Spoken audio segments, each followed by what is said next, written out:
हरि ओम. Audio clear ఉందా? Okay. Start it.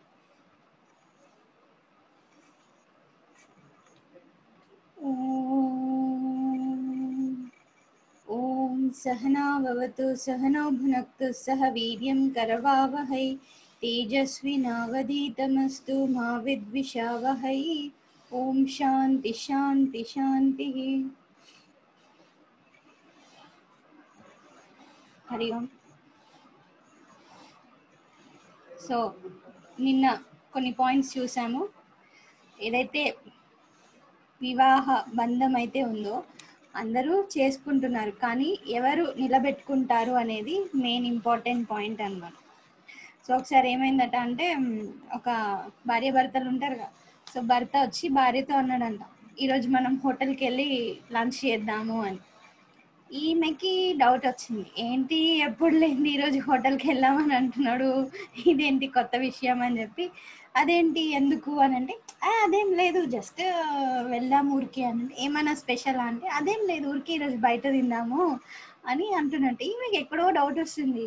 Doubt వచ్చి, ఏంటి నేను వంట చేయలేను అనుకుంటున్నావా, లేకపోతే వంట నాకు చేయరాదు అనుకుంటున్నావా, ఎందుకు అడుగుతున్నావు అంటే వాళ్ళ ఆయన అన్నాడంట, లాక్డౌన్ కదా ఇంట్లో ఉండి బోల్ తోమి చేతులు నొప్పి పెడుతున్నాయి, ఒకరోజు హోటల్కి వెళ్ళొద్దాము అని.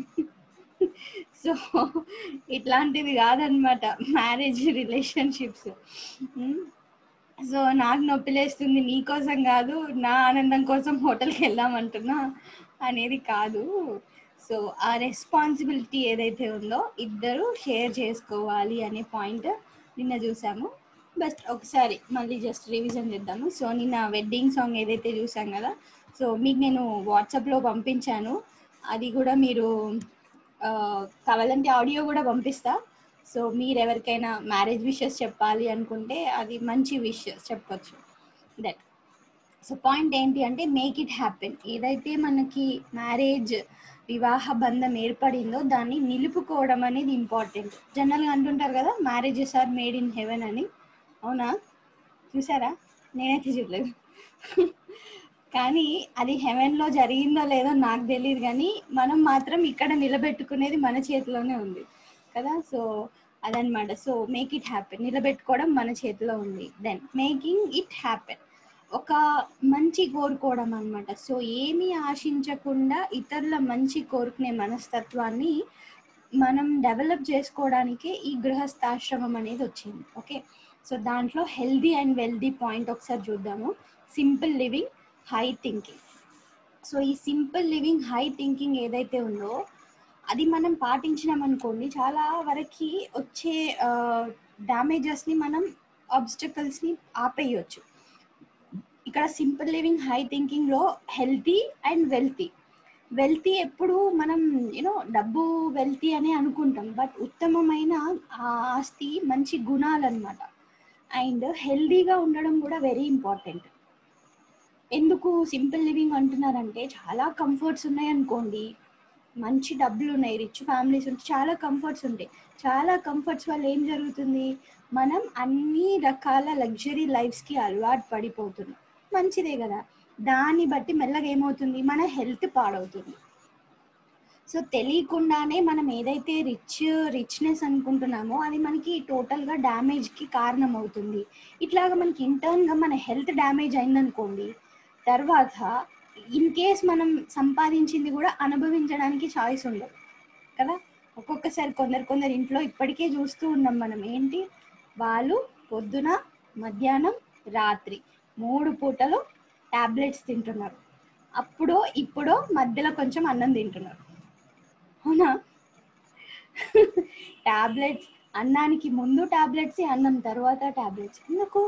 బికాస్ సో మచ్ ఆఫ్ ఎంజాయ్మెంట్స్లో, లగ్జరీస్లో ఇన్వాల్వ్ అవ్వడం వల్ల, లేకపోతే ఇష్టం ఉంది తినడం వల్ల హెల్త్ పాడవుతుంది.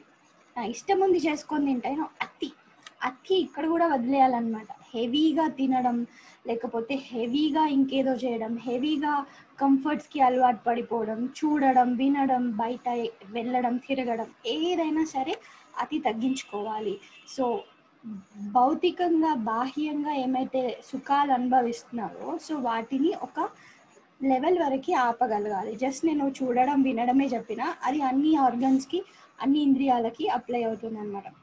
సో ఇది వెరీ ఇంపార్టెంట్. అతి భోగించడంలో ఆపేయాలి. సో అందుకోసమే సింపుల్ లివింగ్ అంటున్నారు. ఎంతవరకు ఓకే, కొంచెం మినిమం అప్పుడప్పుడు సమ్ టైమ్స్ ఫ్యామిలీ కోసం ఏదైనా చేస్తే చేయాలి, కానీ దానికి అలవాటు పడిపోదు.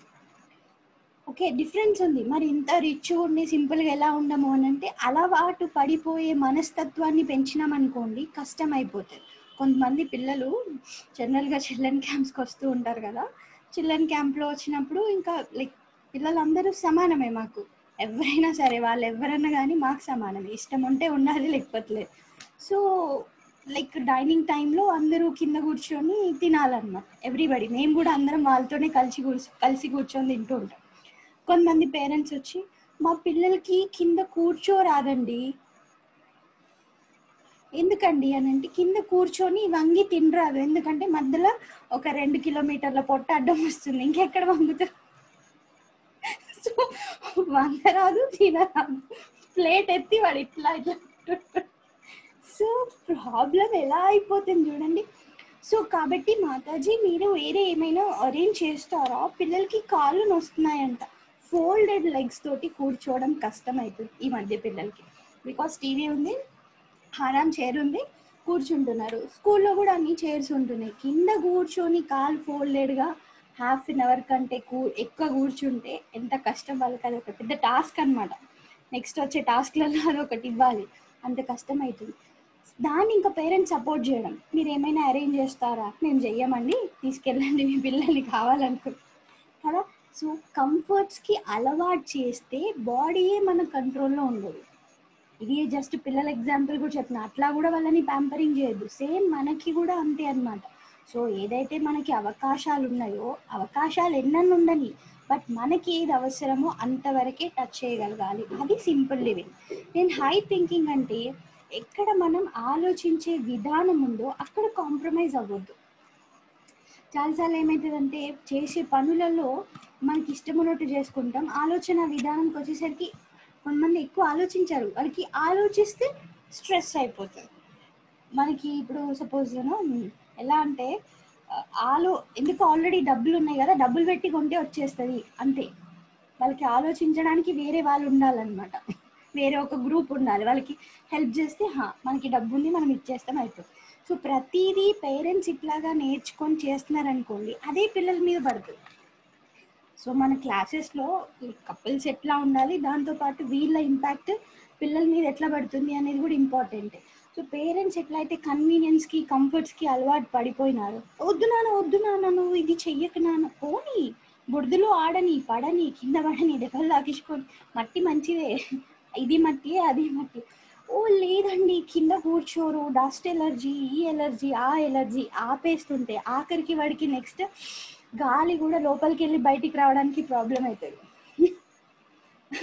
ఇంత ప్రాబ్లం అయ్యి మనం ఎందుకు ఉండాలి, ప్రతిదాన్ని డబ్బుతోటి కొనలేము. సో కంఫర్ట్స్ ఉన్నప్పటికీ కూడా కంఫర్ట్స్ అలవాటు చెయ్యొద్దు అది.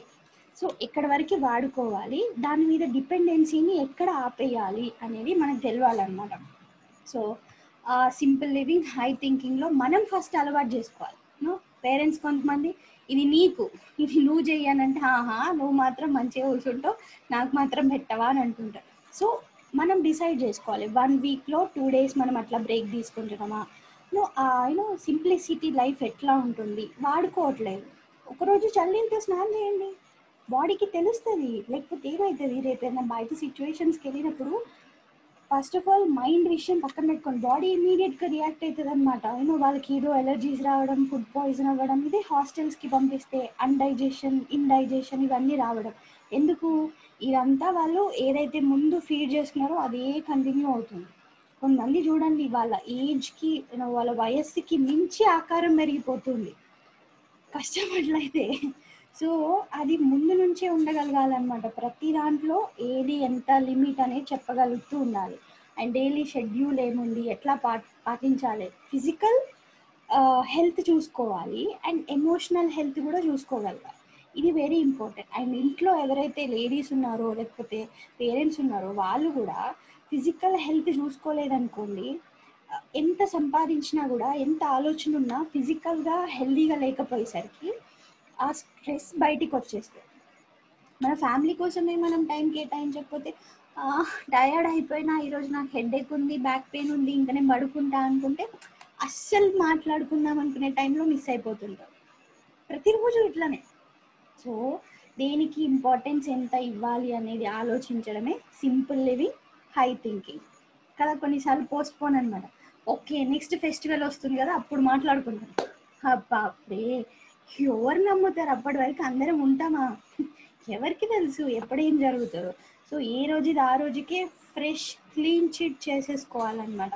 అది ఆలోచన ఉండాలి హై థింకింగ్ అని. ఫస్ట్ పాయింట్ చెప్పుకున్నాం కదా, quality time for the family, ఇదే అనమాట. సో క్వాలిటీ టైం ఇచ్చుకోగలగాలి. దెన్ 3 పాయింట్స్ అయిపోయినాయి. దెన్ రెస్పాన్సిబిలిటీ, ఇది వస్తుంది. ఓకే రెస్పాన్సిబిలిటీ వచ్చిందా అందరికీ స్ట్రెస్ స్టార్ట్ అవుతుంది. అబ్బా ఏం రెస్పాన్సిబిలిటీ అండి, ఇంకా పిల్లలు, పెళ్ళి, అసలు ఎక్కడికి రావట్లేదు. బయటికి వెళ్తే ఏదో ఒక 2 తోకలు, అమ్మ ఎప్పుడు వస్తావు, అమ్మ ఎప్పుడు తీసుకోవస్తావు, మేము ఎప్పుడు వస్తాం కదా. ఏ 2 తోకలు తీసుకొని ఎక్కడికి రావట్లేదు, వెళ్ళదు. ఇది లైక్ దిస్ ఈజ్ లైఫ్, అంతే గృహస్థ జీవనం ఇది.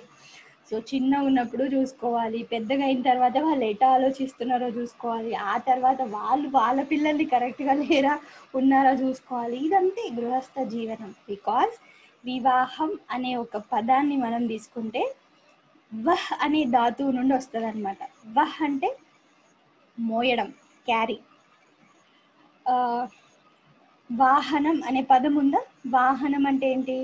మనల్ని మోసుకెళ్తూ ఉంది, అటు ఇటు ఇటు అటు వాహనం మోసుకెళ్తుంది కదా. సో వివాహం అంటే కూడా వహ్ అనే ధాతువు నుంచి వచ్చింది.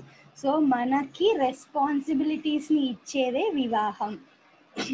సో దీంట్లో నుంచి బయటకు వెళ్ళే అవకాశం లేదన్నమాట. సో ఇది ఫస్ట్ పాయింట్.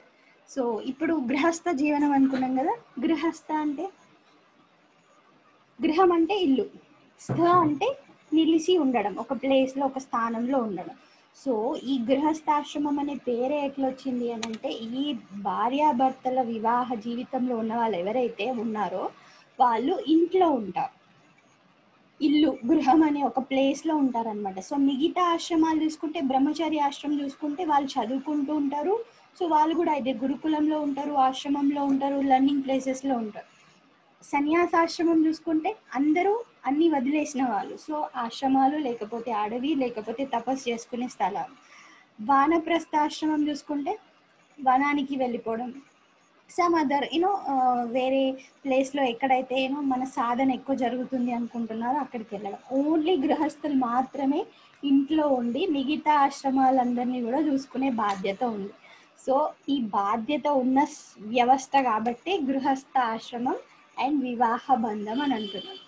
అయితే ఒక్కరి మీదనే బరువు వేస్తే చాలా కష్టమవుతుంది కాబట్టి అందుకే ఇద్దరు ఉన్నారు.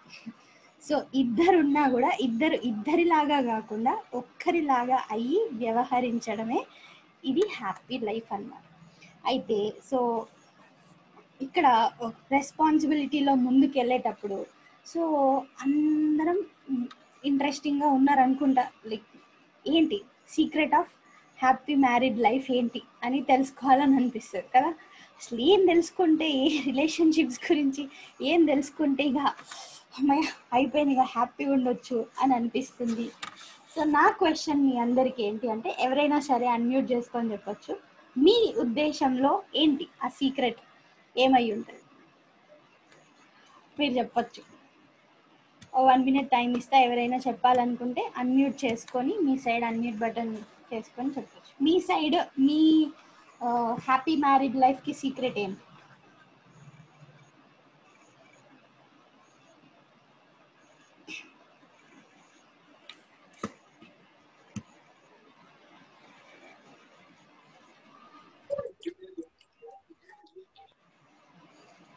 ఎవరో చెప్తున్నట్టును.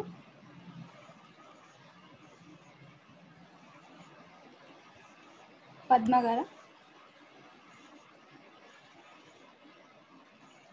ఓకే, నమ్మకం అంట ఒక పాయింట్ వచ్చింది. ఇంకా యా ఎవరైనా మెసేజ్ కూడా ఇద్దరు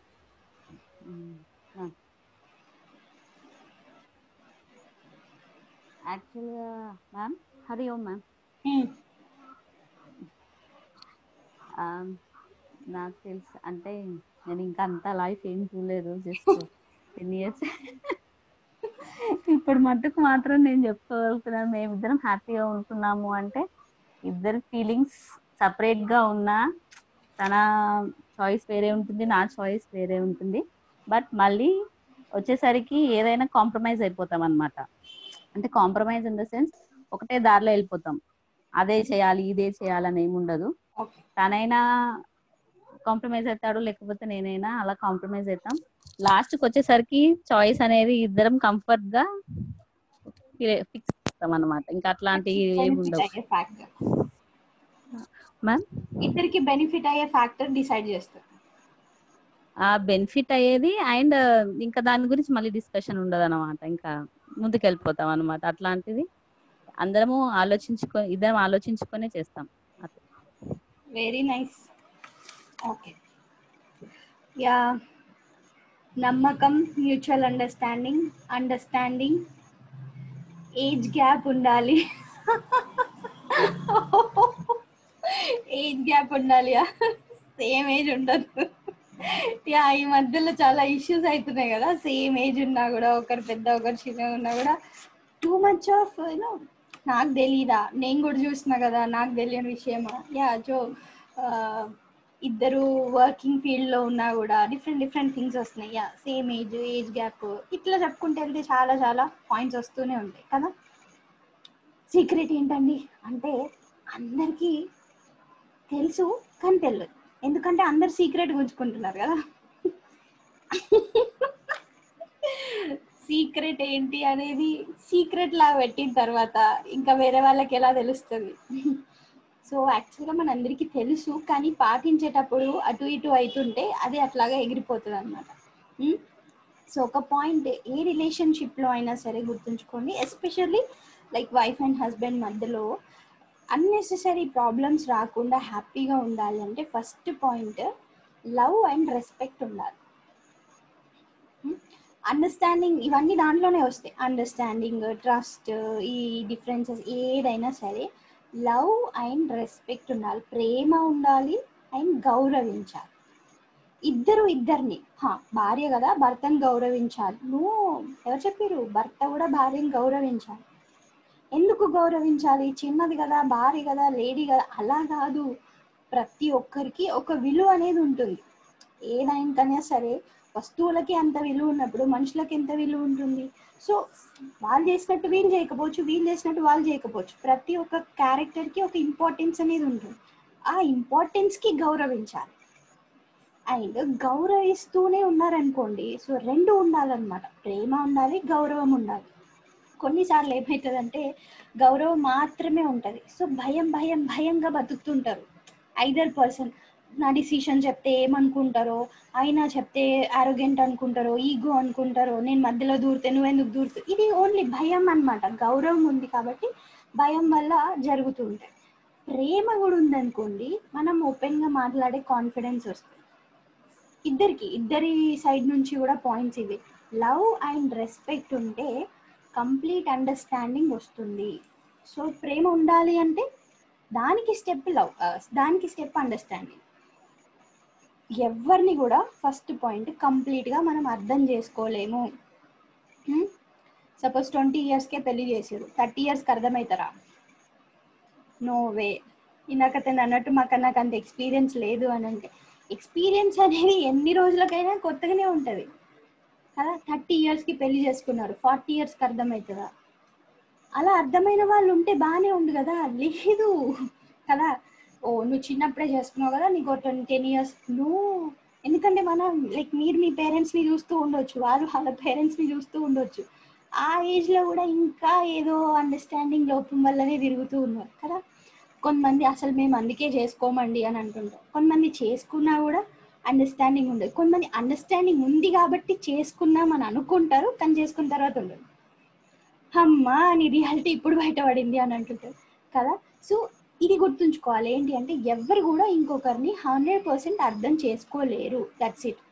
ఏజ్ ఎంత ఉన్నా సరే, మెచ్యూరిటీ ఎంత ఉన్నా సరే, మనం బయట 100 మందికి అర్థం చేసుకున్నా సరే మేబీ దాట్ పర్సన్కి అప్పుడేం కావాలో చేసుకోలేకపోవటం కావచ్చు. బట్ మన ఎఫర్ట్ మాత్రం వదిలేయద్దు. అర్థం చేసుకునే భావం ఏదైతే ఉందో అది ఇంపార్టెంట్.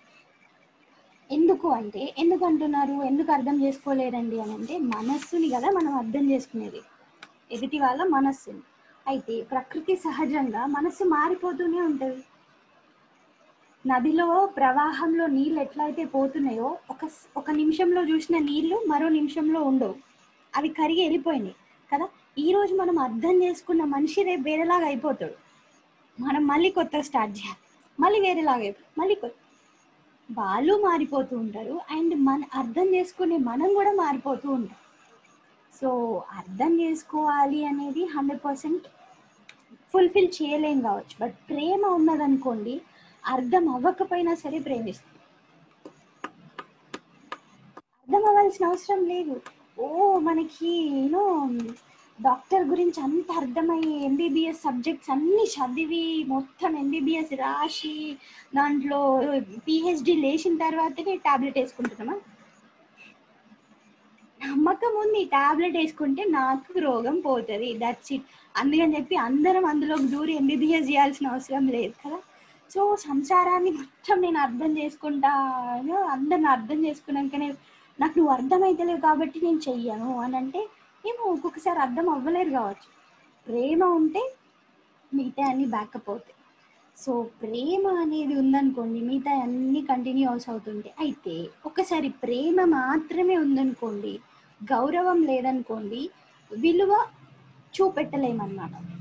ప్రేమ ఉంది, నువ్వు చాలా చాలా ఇష్టం, నీకోసం ఏమైనా చేస్తా, కానీ నిన్ను సొసైటీలో నేను ఎట్లా ట్రీట్ చేయాలి, పర్సనల్గా ఎట్లా ట్రీట్ చేయాలి తెలియకపోతే, గౌరవం లేకపోతే చిన్న లోపం ఏర్పడతాం అన్నమాట. అందుకే ప్రేమ ఉండాలి. ఎంత ప్రేమించినా సరే వాళ్ళని అంత గౌరవించగలగాలి. ఇద్దరి మీద ప్రేమ గౌరవాలని నిలబెట్టుకున్నప్పుడు ముందుకెళ్ళే అవకాశం ఉంటుంది. అయితే బాగుంది, ప్రేమ బాగుంది, ప్రేమ ఉంటే అన్నీ వస్తాయని అనుకుంటున్నాను. ఇంతకీ ప్రేమ అంటే ఏంటి? What is love? ఏంటి మాతాజీ ఇప్పుడు ఈ ఏజ్లో మమ్మల్ని లవ్ అంటే ఏంటని అడుగుతున్నారు కదా. అప్పుడెప్పుడు లవ్ అంతా చేసేసినాం, వదిలేసినాం, పెళ్లి చేసుకున్నాం, అయిపోయింది. ఇప్పుడు ప్రేమ గురించి అడిగితే ఏం తెలుస్తుంది? ఎప్పటికైనా ప్రేమ కొత్తగా తెలియాలి కదా. నిన్న అసలు వెడ్డింగ్ యానివర్సరీ సాంగ్ లో చూసాం, ప్రతిదినం నవం ప్రేమ వర్ధత, ప్రతిరోజు ప్రేమ పెరుగుతూ ఉండాలన్నమాట కదా. ఇంట్లో కొంతమంది చెట్లు పెట్టుకుంటారు, రోజు వెళ్ళి చూసుకుంటూ ఉంటారు, కొంచెం పెరిగిందా, ఒక్క ఆకు వచ్చిందా, ఒక్క మొగ్గు పెట్టిందా, ఎంత బాగుంది కదా. అట్లాగా మన లైఫ్లో కూడా ప్రేమ పెరుగుతుందా లేదా, ఈరోజు పెరిగిందా లేదా, ఒక పని చేసిన ఈరోజు మన ఇద్దరి మధ్యలో అండర్స్టాండింగ్ బాండ్ పెరిగిందా లేదా, హ్యాపీగా ఉన్నామా లేదా అని చెక్ చేసుకోవాలి. సో ప్రేమ అనేది చాలా ఒక సెన్సిటివ్ ఫీలింగ్ అనమాట. అది ప్రేమని ప్రేమలాగానే అర్థం చేసుకోవాలి. కొన్నిసార్లు ప్రేమ కల్తీ అయినప్పుడు, ప్రేమలో వేరే ఇంప్యూరిటీస్ చేరినప్పుడు దుఃఖం వస్తుంది. నిజమైన ప్రేమ అస్సలు దుఃఖాన్ని ఇవ్వదు. అది మమకారం అయినప్పుడు, అటాచ్మెంట్ అయినప్పుడు డిపెండెన్సీని ఇస్తుంది. ఓకే, సో కొన్ని పాయింట్స్ చూద్దాము అటాచ్మెంట్ గురించి. సో స్లైట్ డిఫరెన్స్ ఉందన్నమాట ప్రేమకి అటాచ్మెంట్కి. ఓకే, అటాచ్మెంట్ అంటే ఇక్కడ తాదాత్మ్యం. ప్రేమ అని అనుకుంటున్నాం, బట్ అది కొన్ని లెవెల్స్లో తాదాత్మ్యం అన్న. సో నేను జస్ట్ ఇంగ్లీష్లో ఉన్నాయి పాయింట్స్ మళ్ళీ నేను ఎక్స్ప్లెయిన్ చేస్తాను. ఫస్ట్ అసలు తాదాత్మ్యం అంటే ఏంటి అని అంటే ఐ ప్లస్ ఐ వాంట్, అంటే నేను నాకు కావాలి అనేది తాదాత్మ్యం. ఓకే, సో నేనున్నా నాకు కావాలి అని అనుకుంటే అది తాదాత్మ్యం అయిపోతుంది అన్నమాట. ఈ తాదాత్మ్యం ఏం చేస్తుంది అంటే గుడ్డి వాళ్ళలా చేస్తుంది మనల్ని. లైక్ ధృతరాష్ట్ర, వాడికి 100 మంది పిల్లలు ఉన్నారు, కానీ అందరి మీద ఉంది తాదాత్మ్యమే. ప్రేమ అనుకున్నాడు పిచ్చివాడు, అందరి మీద తాదాత్మ్యం వల్ల ఏమైంది, 100 మంది ఉన్న లాస్ట్కి ఒక్కడు కూడా మిగలలేదు. సో అది తాదాత్మ్యం అన్నమాట. అర్జున ఎగ్జాంపుల్లో ఫస్ట్ చాప్టర్లో అదే చూస్తాం, తాదాత్మ్యం వల్ల నేను యుద్ధం చెయ్య అంటాడు. బట్ అర్జునుడు మారిండు, డెవలప్ అవ్వడం జరిగింది. ధృతరాష్ట్రుడి విషయంలో అది జరగాలి, తాదాత్మ్యమే కంటిన్యూ అయింది. దెన్ ఈ అటాచ్మెంట్ ఉండడం వల్ల keeps changing intensity and objects. Okay, so తాదాత్మ్యం ఉంటే ఏమవుతుంది అని అంటే, ఈరోజు ఇదంటే ఇష్టం, మళ్ళీ అది రేపు ఇంకో దాని మీదకి వెళ్ళిపోతుంది, అది ఇంకో దాని మీదకి వెళ్తుంది, అది ఇంకో దాని మీదకి వెళ్తుంది. ఈరోజు చాలా ఇష్టమైంది, దీన్ని వదిలేస్తాం, రేపు ఇంకో దాన్ని పట్టుకుంటాం. సో ఇది తాదాత్మ్యం అనమాట, మమకారం. లేకపోతే ఈయన ప్యూర్ ప్రేమ కాదు. దెన్ ఇంకో పాయింట్ చూడండి, కాజెస్ ఫాల్ ఆఫ్ మ్యాన్, మన పతనానికి దారి తీస్తుంది. దెన్ ఇంకొకటి ఏంటి అని అంటే, తాదాత్మ్యం ఉన్నప్పుడు డిమాండ్స్ గ్రాటిఫికేషన్ అండ్ అటెన్షన్. ఎదుటి వాళ్ళ అటెన్షన్ని డిమాండ్ చేయడం జరుగుతుంది అనమాట. అండ్ నాకు ఈ కోరిక ఉంది, ఇది ఎందుకు నువ్వు తీర్చలేవు అనే ఒక క్వశ్చన్ రైజ్ చేయడం. ప్రతిసారి ప్రేమని కంపారిజన్ తోటి, నాకు ఎన్ని కోరికలు తీరుస్తే నీకు నా మీద అంత ప్రేమ ఉన్నట్టు. సో బిజినెస్ డీలే కదా ఇది. So demands gratification and attention అనమాట. సో అది ప్రేమ కాదు. ప్రేమ అని మనం అంటున్నాము, ఓ నీకు నా మీద ప్రేమ లేదా అందుకే నువ్వు నాకు ఇది తీసుకురావట్లేదు అంటే, అట్లా కాదు. ప్రేమ ఉన్నప్పుడు ఇది తీసుకురాకపోవడం లేదు.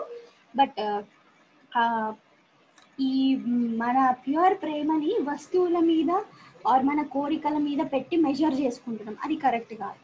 దెన్ అటాచ్మెంట్ ఉన్నప్పుడు ఏమవుతుంది అంటే, బికాజ్ ఆఫ్ ఇది ఈ క్వాలిటీ నీలో ఉంది కాబట్టి, నువ్వు మంచిగా అందంగా కనిపిస్తున్నావు కాబట్టి నేను నిన్ను లవ్ చేస్తున్నా అంటే, అది ఒక రీజన్ తోటి వచ్చే ప్రేమ అన్నమాట. రీజన్ వచ్చింది అంటే అది తాదాత్మ్యం ఆర్ మమకారం, ప్రేమ కాదు. ఆర్ మోహం, ప్రేమ కాని విషయాలు ఏమైనా సరే అనుకోవచ్చు. Creates agitation and excitement. ఇది చాలా చూస్తుంటాం. కొంచెం ఎవరైనా మనకి నచ్చినట్టు అనిపిస్తుందా, సో మచ్ ఆఫ్ హ్యాపీనెస్. కొంచెం చిరాకు వచ్చిందా, ప్రేమనే లేదు, అంత ఇలాగే చేస్తావు, నాకు నచ్చని పనులు చేస్తావు, నీ ఇష్టం ఉండే చేసుకుంటావు, ఈ కైండ్ ఆఫ్ ఎజిటేషన్ అనమాట. సో ఇలా ఉంటుంది. Then last point, causes frustration, depression, greed, cheated, dissatisfaction, అన్ని నెగటివ్ క్వాలిటీస్.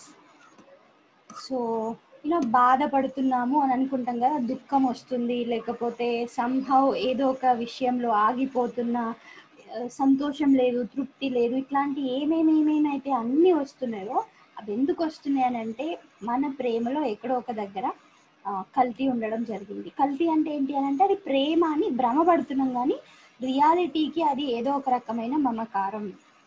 సో నిజమైన ప్రేమ ఉన్నప్పుడు ఇవి ఏవి ఉండవు. ఫ్రీడమ్ ఉంటుంది, ఇండిపెండెన్సీ ఉంటుంది, అండర్స్టాండింగ్ ఉంటుంది. ప్రేమ అని అనుకున్నప్పుడు ఇవన్నీ వెనకాల ఏమంటారు, ఒక బ్యాగ్లో వచ్చేస్తాయి అనమాట, లగేజ్.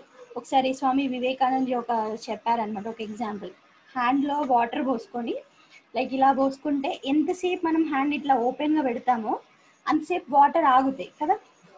వీటిని నేను బంధించాలి అని చూస్తే పోతాయి కదా.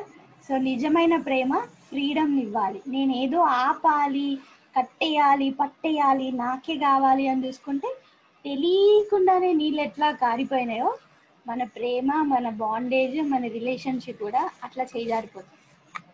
సో నిజమైన ప్రేమ ఫ్రీడమ్ ఇస్తుంది, ఎదుటి వాళ్ళ సుఖాన్ని కోరుకుంటుంది. బాగా ఆలోచించండి. నిజంగా ఎవరైనా ఇష్టం ఉన్నారనుకోండి, వాళ్ళకి ఏదో ఒకటి ఇవ్వాలనుకుంటాం, ఇవ్వాలి, అందులో హ్యాపీనెస్ ఉంటుంది. నాకు నువ్వు ఇది తీసుకురావట్లేదు, నాకు ఎన్నిసార్లు అడిగినా ఇవ్వట్లేదు, ఇది నేను నీకు ఎన్నిసార్లు చెప్పాలి చెయ్యట్లేదు అని అంటే, నా హ్యాపీనెస్ కోసం నేను నీ మీద డిపెండ్ అవుతున్నా కాబట్టి అది నా సెల్ఫిష్ నేచరే కదా. సో నిజంగా లవ్ అనేది ఇస్తుంది, తీసుకోదు. సో గురుదేవ్ ఒక కొటేషన్ అంటారు అనమాట, do not beg for the love, give love. ప్రేమని అడగాల్సిన అవసరం కూడా లేదు, ప్రేమ ఇవ్వడం ఆ వర్డ్లోనే ఉంది. చూడండి, నేను నిన్ను ప్రేమిస్తున్నా అంటే ప్రేమని ఇస్తున్నాం మనం కదా. నేను నిన్ను ప్రేమిస్తున్నా కదా, నన్ను సినిమాకి తీసుకెళ్ళవా, నేను నిన్ను ప్రేమిస్తున్నా కదా, ఒక మంచి ఇవి కొనిపెట్టవా, అవి ఇవన్నీ టెంపరీ థింగ్స్, అవి అందరింట్లో అయిపోతుంటాయి. బట్ మెటీరియలిస్టిక్ థింగ్స్ని కౌంట్ చేసి ప్రేమని కౌంట్ చేయొద్దు, అదనమాట. ఇదే ఆధ్యాత్మిక విషయంలో కూడా భగవంతుడిని ప్రార్థిస్తే మాకు ఏమొస్తుందండి అని అంటే, ఏం రాదు. ఏదైతే మనకి ప్రపంచంలో దొరకదో అతీతమైన సుఖం, ఆనందం, శాంతి అనేది వస్తుంది. అండ్ ఉన్నాయి పోతాయి, నెగటివ్ క్వాలిటీస్ పోతాయి. సో ప్రేమ అది ఇవ్వగలగాలి. హైయెస్ట్ లవ్ మనకి హ్యాపీనెస్నే ఇస్తుంది. సో ఇది మనం ప్రయత్నిస్తూ ఉన్నాం అనుకోండి, ఇది మనం ఇంప్లిమెంట్ చేస్తూ ఉన్నాం అనుకోండి, అట్ సైడ్ నుంచి కూడా అదర్ సైడ్ నుంచి కూడా అండర్స్టాండింగ్ పెరుగుతుంది. సో బయట విషయాలని ప్రేమని రెండు డిఫరెంట్ ట్రాక్స్, ఈ రెండింటిని కలపొద్దు, మెయిన్ థింగ్ అదనమాట. సో అది ఒకటి రెస్పాన్సిబిలిటీ. సో ఫస్ట్ పాయింట్ మనం లవ్ అండ్ రెస్పెక్ట్ ఉండాలి. లవ్లో ఒకటి ఏంటి అని అంటే డిఫరెన్స్, ప్యూర్ లవ్ ఏంటి, అటాచ్మెంట్ ఏంటి, డిఫరెన్స్ తెలుసుకోవాలి. సో ఈ అటాచ్మెంట్ లవ్కి డిఫరెన్సెస్ ఇంకా దాంట్లో టైప్స్ చాలా ఉంటాయి. అండ్ నెక్స్ట్ కూడా కొన్ని 2-3 పాయింట్స్ వల్ల మనం ఎలా ఉండగలుగుతాము అనేది ఒక పాయింట్ ఉంది. అవి రేపు కంటిన్యూ చేద్దాం. రేపు మీరు ఏదైనా మాట్లాడాలి, అడగాలి అనుకుంటే కూడా చెప్పొచ్చు. ఓకే. హరి ఓం శాంతి శాంతి శాంతి. హరి ఓం శ్రీ గురుభ్యో నమః. హరి ఓం. హరి